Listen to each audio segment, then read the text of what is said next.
This is Jack Stanley, and I wanted to talk once again to newer collectors on steel needles. Someone did ask me a question about that. Steel needles, of course, have been used on disc phonographs from the onset, going all the way back to Berliner. They even announced that if you couldn't find steel needles, use a three-penny nail.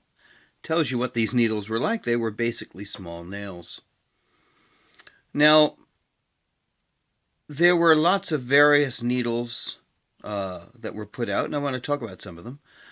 But I want to tell you, when I first started, once again, I got my first records in the way of collecting old records in 1969. And in 1971, I got my first machine.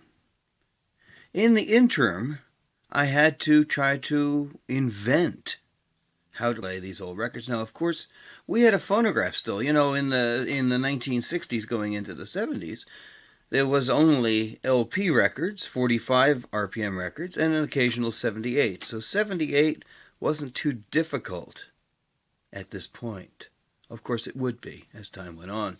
Nobody has stereos that plays records anymore. That's going back in old technology. But nonetheless, the only things I could find about early records were two books, which were very, very useful. One was called The Fabulous Phonograph, and the other was called Tinfoil to Stereo. And they were both very good books written by people who understood the industry. And it taught me a lot. But it taught information, a lot of it. The Fabulous Phonograph was social history, which was great. Tinfoil to Stereo had a more Edison bend to it, and in both cases they were quite interesting. The only other place I knew of at the time to find anything was Hobbies Magazine and Jim Walsh. And he would write an article every month in Hobbies Magazine, which I loved to read, you know, in the 60s, 70s, 80s. And once you got through the animals, because he would always mix into his stories about Billy Murray or Ada Jones or whomever it may be, we'd be talking about a tomcat or his possum or this, that, and everything else. And in between the animals, you got tons and tons of fabulous information. Now, my first steel needles, I didn't know what to use. When I got my first machine, I got my first phonograph in 1971 through the help of an old gentleman by the name of Chris Bacheer. He was an old World War I vet. And he had a friend of his who needed his lawn mowed and needed a lamp fix. So he said, if you can take care of those two things, he'll give you this old wind-up phonograph, which was a Victrola number 6, by the way. It's a table model, open top. And so I did the lawn, I fixed the lamp, and then I got the phonograph. It was busted up, the spring was broken, everything was disconnected, and I learned how to work on machines by trying to fix this machine. And I damaged a lot of stuff because that's the only way you learn. And I didn't have people to talk to about how to fix these things, at least at that point. 1971.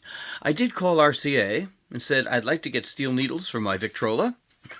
Fortunately, the person that answered the phone was a record collector who had steel needles. And he said, of course we have them. And he said, if you come down, there'll be a pack waiting for you. Gratis from RCA. And I said, well, thank you so much.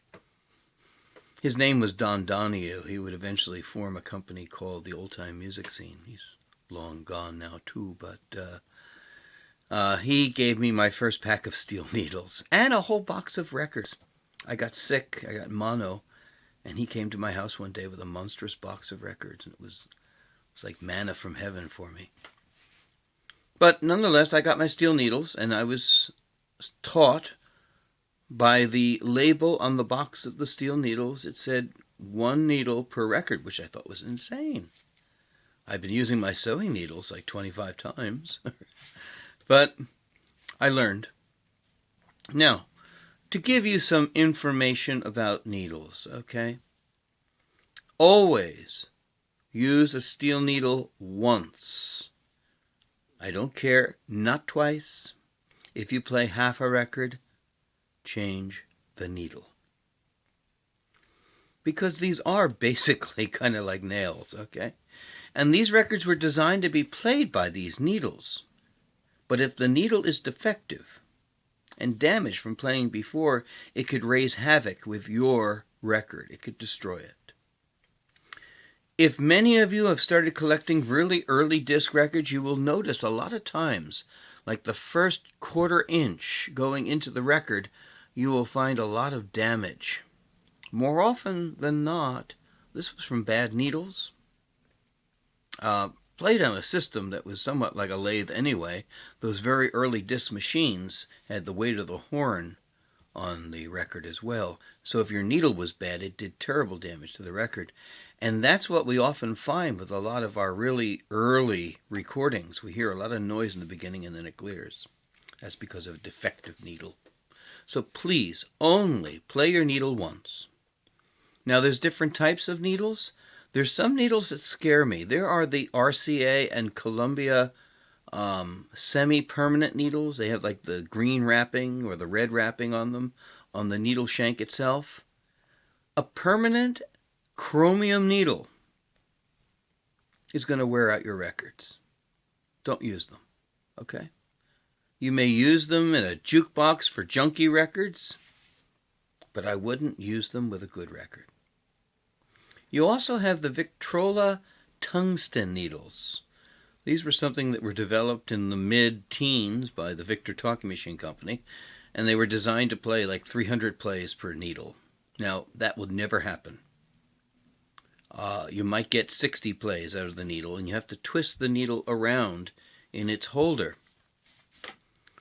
Now, I'm not wildly fond of those needles either. And they make a lot of noise. You get a lot of surface noise with them. And I've often wondered that perhaps they might be a little rough on the needles, on the records themselves. So you might want to be careful with those. Your best bet is high quality steel needles, if you're going to use steel needles. Change them every play. Because if you don't, you damage your records. And it's easy to get needles. It's not easy to get records. Also, never twist a steel needle in its holder, okay? You play it with one end, you say, well, I'll turn it around, it'll be good in the other. No, no, no. That'll even damage your records more. There is a certain property within disc records. It's a gritty substance that they put in that naturally would wear out the steel needle.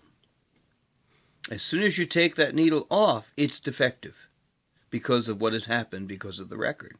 So if you put it on again, it will become somewhat of a lathe and cut into the record. So please, it's very, very important for new collectors, as I mentioned. There's lots of neat things you can do with needles. I would recommend getting an electric turntable if you have the opportunity with a light tone arm. It's great to have.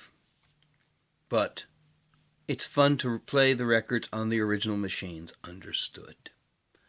But with Victor, Columbia, Brunswick, all of the various lateral 78s, they were played with a steel needle.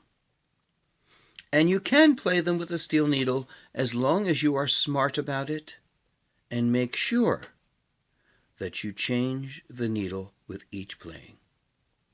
The best advice I can give you to young collectors is make sure you never use a needle twice, because you may think it's an economic good move, but actually it's detrimental in more ways than you can ever imagine to the records that you treasure.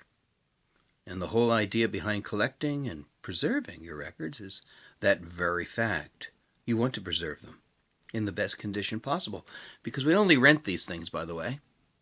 Eventually they go to somebody else, and hopefully they will show the same love for them that you do.